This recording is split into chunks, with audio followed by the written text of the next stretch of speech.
ಉಡುಪಿಯ ಕಾಪು ತಾಲೂಕು ಮಟ್ಟು ಗ್ರಾಮದಲ್ಲಿ ಪಡುಕೆರೆ ಸಂಪರ್ಕ ರಸ್ತೆಯ ಸಮೀಪ ಕಡಲು ಕೊರೆತ ತೀವ್ರಗೊಂಡಿದೆ. ಇದರಿಂದ ಅನೇಕ ತೆಂಗಿನ ಮರಗಳು ಸಮುದ್ರ ಪಾಲಾಗಿವೆ.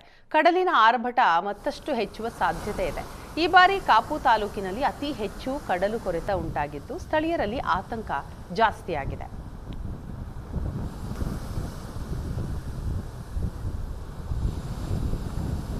ಉಡುಪಿ ಜಿಲ್ಲೆಯಲ್ಲಿ ಈ ಬಾರಿ ಮಳೆಯ ಪ್ರಮಾಣ ಏನೋ ಕಡಿಮೆ, ಆದರೆ ಗಾಳಿಯ ಆರ್ಭಟ ಮತ್ತು ಅಲೆಗಳ ಅಬ್ಬರ ಏನು ಸಮುದ್ರ ತೀರದಲ್ಲಿ ಇನ್ನೂ ಕೂಡ ಕಡಿಮೆ ಆಗಿಲ್ಲ. ನಿಮಗೆ ಮಟ್ಟು ಗ್ರಾಮದ ಕಡಲ ತೀರ ಪ್ರದೇಶವನ್ನು ನಿಮಗೆ ತೋರಿಸ್ತಾ ಇದ್ದೇನೆ. ಇದೇ ಜಾಗಕ್ಕೆ ನಾವು 10-15 ದಿನಗಳ ಹಿಂದೆ ಬಂದಾಗ ಕಡಲು ಸಾಕಷ್ಟು ಹಿಂದೆ ಇತ್ತು. ಈಗ ಏನು ನಾವು ನೋಡ್ತಾ ಇದ್ದೇವೆ ಅಲ್ಲಿಗಿಂತ ಸುಮಾರು 3-4 ಮೀಟರ್ನಷ್ಟು ಹಿಂದೆ ಇತ್ತು.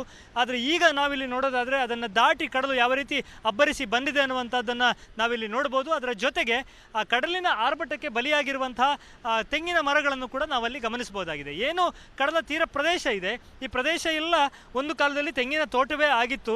ಈಗ ವರ್ಷದಿಂದ ವರ್ಷಕ್ಕೆ ಆ ಕಡಲಿನ ಆರ್ಭಟಕ್ಕೆ ಸವಿತಾ ಇಷ್ಟು ಮಾತ್ರ ಭೂಮಿ ಉಳಿದಿದೆ. ಮೀನುಗಾರಿಕಾ ರಸ್ತೆ ಪಕ್ಕದಲ್ಲೇ ಹೋಗ್ತಾ ಇರುವಂಥದ್ದನ್ನು ನಾವು ಗಮನಿಸಬಹುದು. ಕಡಲಿನ ಈ ಒಂದು ಅಬ್ಬರದ ತೀವ್ರತೆಯನ್ನು ತಡೆಯುವುದಕ್ಕೋಸ್ಕರ ಪ್ರತಿ ವರ್ಷ ಕಲ್ಲುಗಳನ್ನು ತಂದು ರಾಶಿ ಹಾಕಲಾಗುತ್ತೆ. ಆ ರೀತಿ ಹಾಕಿದ ಕಲ್ಲಿನ ರಾಶಿಯನ್ನು ಕೂಡ ನಾವಿಲ್ಲಿ ಗಮನಿಸ್ಬೋದು. ಆ ರೀತಿ ಹಾಕಿದಂತಹ ಕಲ್ಲಿನ ರಾಶಿಯಿಂದ ಅಲೆಗಳ ಆರ್ಭಟಕ್ಕೆ ಪ್ರತಿ ವರ್ಷ ಕುಸಿದು ಸಮುದ್ರ ಪಾಲಾಗಿರುವಂಥದ್ದನ್ನು ಕೂಡ ಗಮನಿಸ್ಬೋದು.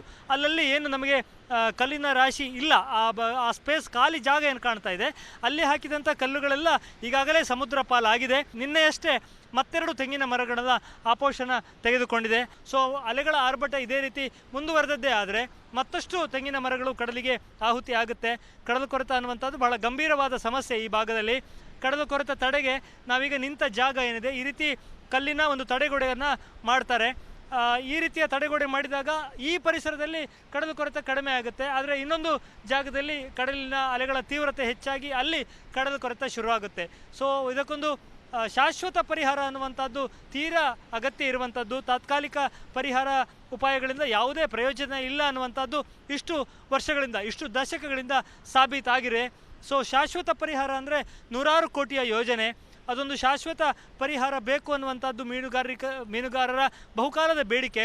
ಆದರೆ ಏಕಾಏಕಿ ಆ ಒಂದು ಶಾಶ್ವತ ಪರಿಹಾರವನ್ನು ತೆಗೆದುಕೊಳ್ಳೋದಕ್ಕೆ ಸರ್ಕಾರಕ್ಕೂ ಕೂಡ ಬಹಳ ದೊಡ್ಡ ಹೊರೆ ಆಗುತ್ತೆ. ಸೊ ತಾತ್ಕಾಲಿಕ ಕಾಮಗಾರಿಯನ್ನೇ ಮಾಡ್ತಾ ಬಂದಿರುವಂಥದ್ದು. ಈಗ ಏನು ಮರಗಳು ಬಿದ್ದಿರುವ ಜಾಗದಲ್ಲಿ ಮತ್ತಷ್ಟು ತಾತ್ಕಾಲಿಕ ಕಾಮಗಾರಿಯನ್ನು ಮಾಡುವ ಮೂಲಕ ಆ ಭಾಗದ ಕಡಲು ಕೊರೆತವನ್ನು ತಡೆಯಬಹುದು. ಆಗ ಇನ್ನೊಂದು ಭಾಗದಲ್ಲಿ ನಾವೀಗ ಇರುವಂಥದ್ದು ಮಟ್ಟು ಪರಿಸರ, ಮಟ್ಟು, ಪಡುಕೆರೆ, ಇಲ್ಲಿಂದ ಮುಂದೆ ಸಾಕಷ್ಟು ಕಡಲ ತೀರ ಪ್ರದೇಶಗಳಲ್ಲಿ ಸಣ್ಣ ಪುಟ್ಟ ತಡೆಗೋಡೆಗಳನ್ನು ಮಾಡ್ತಾ ಇದ್ದಾರೆ ಪ್ರತಿ ವರ್ಷ. ಆದರೆ ಅದಕ್ಕೊಂದು ಶಾಶ್ವತ ಪರಿಹಾರ ಅನ್ನೋದು ಸಿಕ್ಕಿಲ್ಲ. ಇದರ ಪರಿಣಾಮ ಅನೇಕ ಕಡೆಗಳಲ್ಲಿ ಮೀನುಗಾರಿಕಾ ರಸ್ತೆಗಳಿಗೆ ಹಾನಿ ಆಗ್ತಾ ಇದೆ. ಅನೇಕ ಕಡೆಗಳಲ್ಲಿ ತೆಂಗಿನ ಮರಗಳು ಆಹುತಿ ಆಗ್ತದೆ. ಇನ್ನೂ ಅನೇಕ ಕಡೆಗಳಲ್ಲಿ ವಾಸ ಇರುವ ಮನೆಗಳಿಗೂ ತೊಂದರೆ ಆಗುವಂಥದ್ದನ್ನು ಪ್ರತಿ ವರ್ಷ ನಾವು ನೋಡಿದ್ದೇವೆ. ಈ ಬಾರಿ ಮಳೆ ಕಡಿಮೆ, ಆದರೆ ಮಳೆ ಹಾನಿಯ ಲೆಕ್ಕದಲ್ಲಿ ಇದೆಲ್ಲವೂ ಬರುತ್ತೆ. ಮಳೆ ಇಲ್ಲ ಅನ್ನುವ ಕಾರಣಕ್ಕೆ ಮಳೆ ಹಾನಿ ಇಲ್ಲ ಅಂತ ಅರ್ಥ ಅಲ್ಲ. ಈ ರೀತಿಯ ಕಡಲು ಕೊರೆತವು ಕೂಡ ಒಂದು ಪ್ರಮುಖ ಮಳೆ ಹಾನಿ. ಗಾಳಿಯ ತೀವ್ರತೆ ಹೆಚ್ಚಾಗ್ತಾ ಹೋದಾಗೆ, ಅಲೆಗಳ ಅಬ್ಬರ ಜಾಸ್ತಿ ಆಗ್ತಾ ಹೋದಾಗೆ, ಮುಖ್ಯವಾಗಿ ಕಾಪು ಪರಿಸರದಲ್ಲೇ ಈ ಬಾರಿ ಅತಿ ಹೆಚ್ಚು ಕಡಲು ಕೊರೆತವನ್ನು ನಾವು ನೋಡ್ತಾ ಇದ್ದೇವೆ.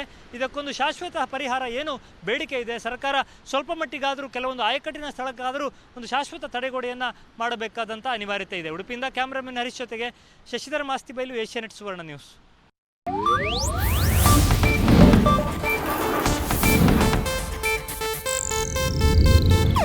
ಇದು ಏಷ್ಯಾನೆಟ್ ನ್ಯೂಸ್ ನೆಟ್ವರ್ಕ್ ಪ್ರಸ್ತುತಿ.